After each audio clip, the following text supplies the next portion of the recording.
Welcome to an excerpt from Jihad and the West, Black Flag over Babylon by Mark Selinsky, with a foreword by Sebastian Gorka.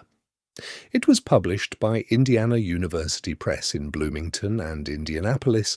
This reading is presented by Kensington Security Consulting, which brings education to national security.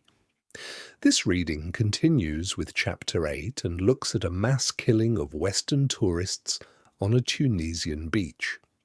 In spring and summer 2016, the Caliphate struck around the world at venues frequented by Westerners. 3 American college students were killed during a siege at an upscale restaurant in Dhaka, Bangladesh, a favorite haunt of Westerners. The ringleader was young, university-educated, and raised in a well-to-do home. Caliphate operatives demanded that captives recite verses from the Koran to save their lives. This was a pass/fail test. Those who failed were stabbed or shot and lay dead or dying on the floor of the Holey Artisan Bakery in the diplomatic zone. The ringleader's father wept. "That's not my son, that's not my son." He was full of humanity. There is overwhelming rejection of suicide attacks in Western Muslim communities, but more than a few support them. In many Muslim countries, once seen as embracing modernity, support for the Caliphate and suicide operations is growing. Tunisia is one such country, and it is profiled below. Profile 26. Tunisia, on the beach. If the mountain won't come to Muhammad, Muhammad must go to the mountain. Islamic proverb. How could a place of such beauty, of relaxation and happiness, be turned into such a scene of brutality and destruction? Then British Home Secretary Theresa May. Tunisia is a popular vacation destination for Europeans. Only 600 miles from Italy, it has an educated but highly unemployed workforce. For Britons, there is sun, gardens, birds, flowers, and turquoise water. For the culturally minded, there are historic sites and ancient Roman treasures. But Tunisia has also produced over 3,000 volunteers for the Islamic State. The country has been transformed from a model of progressive secularism into a centre of radicalism. 39 cities are marked by youth unemployment or underemployment. Some work in the tourist trade and others are students with free time. One was Saifeddine Rezgui. The shooting starts. Saifeddine Rezgui was a 23-year-old student who pledged allegiance to the state. In his youth, he enjoyed breakdancing and later switched to kung fu, which he practiced often. To those who knew him, he seemed content and smiled frequently. For this reason, he went unnoticed as he rented a lair to plan a killing spree.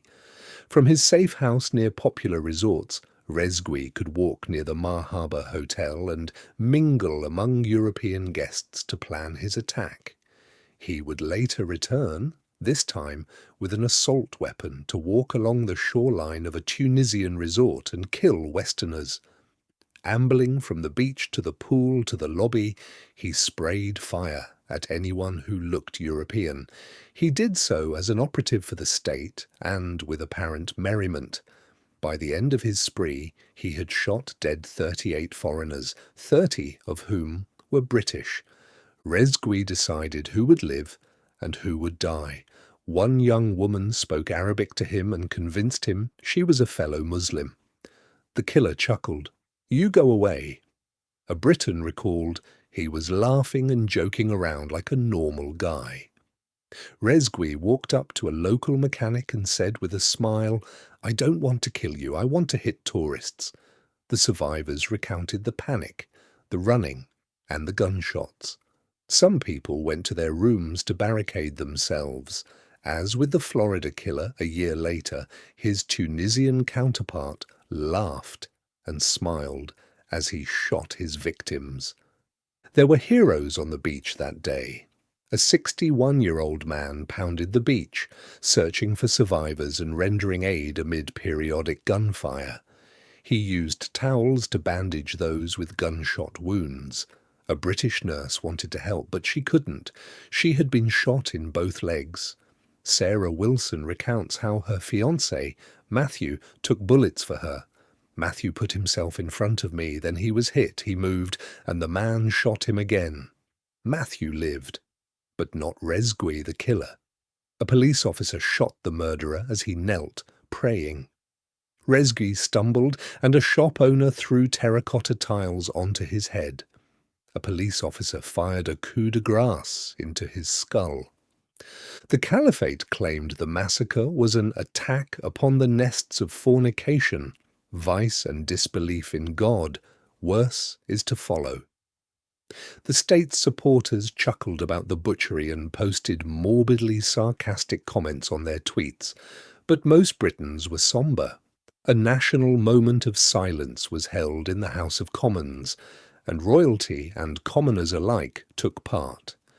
This concludes a reading from Jihad and the West, Black Flag Over Babylon, by Mark Selinsky, with a foreword by Sebastian Gorka.